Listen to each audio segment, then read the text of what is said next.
Kayo po ay nagpadala dito sa iLoad Logistics Services. Matatansya niyo po kaya? Kung naalala niyo pa kaya kung ano eksakto ang inyong mga pinadala? Yes po. Meron mga Ano po yun? damit po, tapos mga gatas po, mga Okay. sapatos, mga ganun lang. Okay. Kayo, ma'am? Sa akin po, filing cabinet po, dalawang TV na 42 inches, dalawang box na malaki, mga damit, mga gatas, pagkain ng pamilya ko. Okay. At siguro sa lahat ng ating mga nasa video call ngayon, ganun din, no? Opo. Nagpadala din sila ng mga goods nila dito sa iLoad Logistics Services. Iba mga motor po, sir. Oo. Yan. No? Ito yung kanilang Ayun. logo, ito ang Opo. kanyang kumpanya. Opo.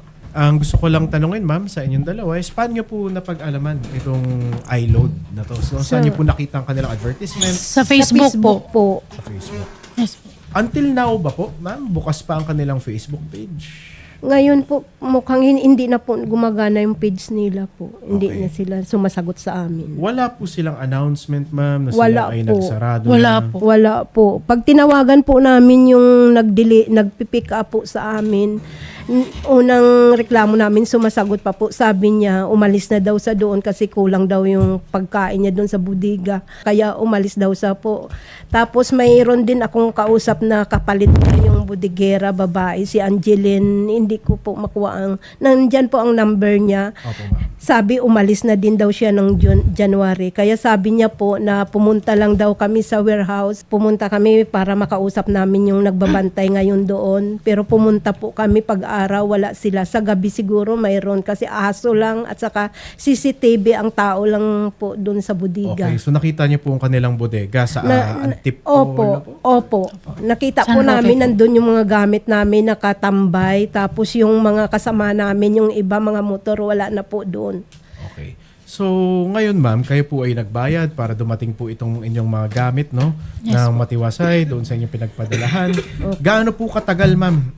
Simula nung kayo ay nagpa-load sa kanila ng inyong gamit, gaano katagal ang inyong Opo, hinintay? ako po nagpadala nung January, isang box na karating po. Nung nagpadala po ako January 10, natanggap po ng pamilya ko, mga 3 weeks po natanggap nila. Yung nagtiwala po ako sa kanila na makarating yung gamit ko, nagpadala po ulit ako. Ngayon hindi na po nakarating. Okay. No, simple kasi to, no? Actually, it can go both ways, no? Isang breach of contract of carriage ang tinatawag natin.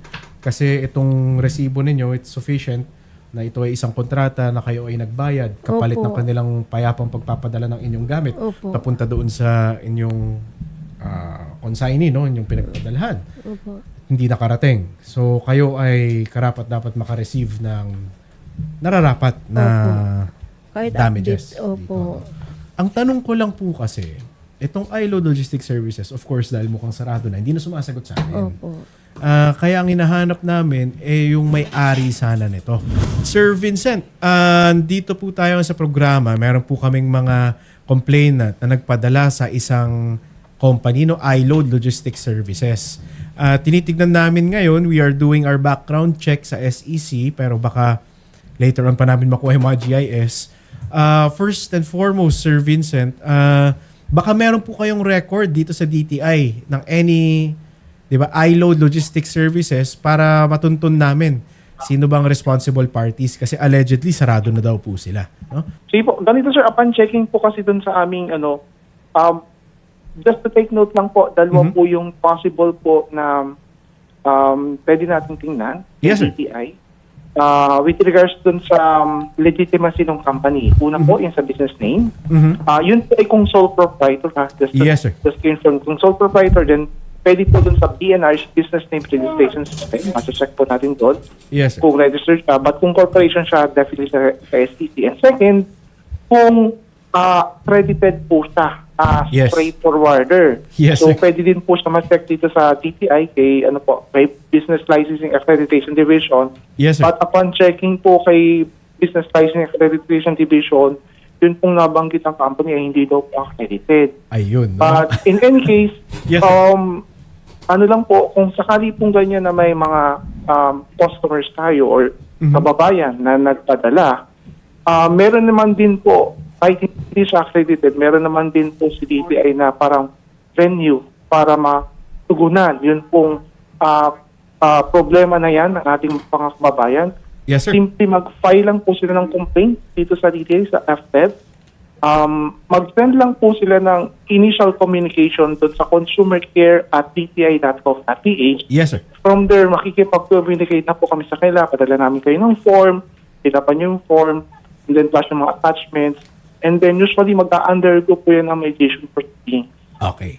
So mediation, hopefully, yes sir. Sige po. Sir, no, i-assist po namin sila with the filing of the proper documents, no? Pero maitanong ko lang, sir, no? Kasi Yes, sir. may regulation nga tayo pagdating sa freight forwarders, no? Ano kaya ang penalty ng isang freight forwarder that acted and did business as a freight forwarder without any registration with the DTI?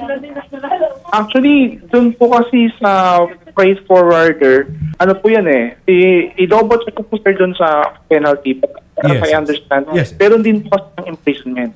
So may admin fine po yan, depende po dun sa gravity ng offense. Meron po, dun nyo po makikita sa consumer yun po ating penalties.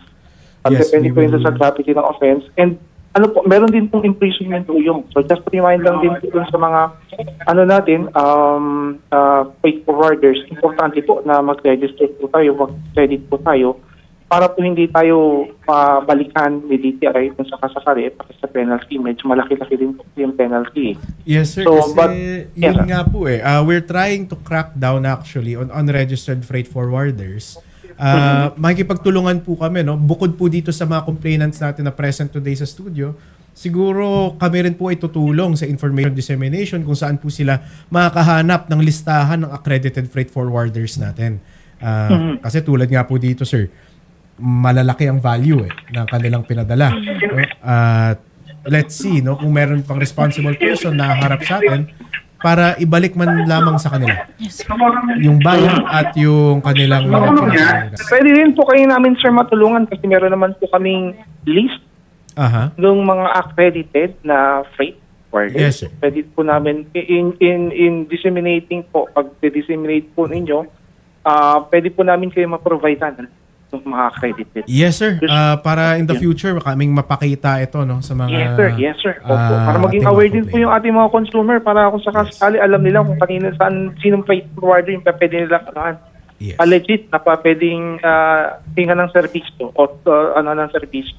Okay. Yun po. Sige, maraming salamat. No? Very, very helpful, very informative. Sir Vincent Collantes, ang Assistant Division Chief ng Fair Trade Enforcement Bureau, DTI. Thank you. Thank you so much, sir. Thank you, sir. Thank you po. Thank Thank you. you, Attorney Karen. Thank you. Thank you, sir. Ayun, ma'am, no, as confirmed ng mga hinala namin, sila nga isang fly-by-night na tinatawag dahil wala po sa registration ng ating DTI. In fact, kung wala sila doon, I'm pretty sure wala rin sila sa LTFRB. So okay na. Thank you kay Attorney Paul Austria. No? We're trying to contact him. Pero thankfully, we got the information we got. Maraming salamat sa lahat ng kakilala nating mga abogado dyan sa LTFRB. No? I'm sure wala na rin sa kanila to. Kasi kung meron sana sila dyan sa DTI, check ko naman kung may Certificate of Public Convenience sila doon sa ating LTFRB. Pero definitely wala na yan. Ganito, ma'am. Sabi nga ni Sir Vincent Collantes, sila ay mag-aabang para sa ating mga complaint sheet. Kami po ay tutulong. Gumawa po nun at isumita ito sa DTI. Opo. At kasama po ang ating mga complainant ngayon via Zoom. Kayo po ay aming titipunin.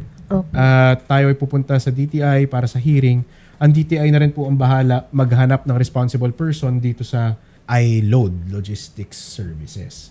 That way, nakita niyo po yung mga gamit niyo dun sa warehouse, no? Opo. Yung iba po, pero hindi namin sure kung Yung- doon Yung- lahat po nandoon po. Tatry po namin, pull out natin yung gamit ninyo, Opo. plus of course yung binayad nyo sa kanila, refund natin. Opo. At pangalawa, yung penalty nila sa hindi pagrehistro. Opo. No? Kasi grabing abala, grabing pinsala ang nagawa nila sa inyo. Stress po. Stress. So, Siyempre, yung stress pa, ma'am. Okay, ma'am. So, tulungan namin po kayo. Magpa-file po tayo sa DTI. Hanapin po natin kung sinong tao nasa likod nitong iLoad Logistics Services. Opo, sir. Sir Jonas, kayo po yung nagpadala ng motor, no? Saan po pinick up ng iLoad itong motorsiklo? Sir. Po sir, sa Tarong po. Tarong double dito. Okay, tapos nagkaroon na ba kayo ng pagkakataon alamin kung nasa na po yung motor ninyo, sir? Ito po sir, wala po nang padala ko sir, mga 1 month, bilin ako sila makita. Okay. So naabutan nga si sir ng parang pag-closure nila. No? Sir, lalo na po kayo, no? Gusto namin kayo tulungan, no?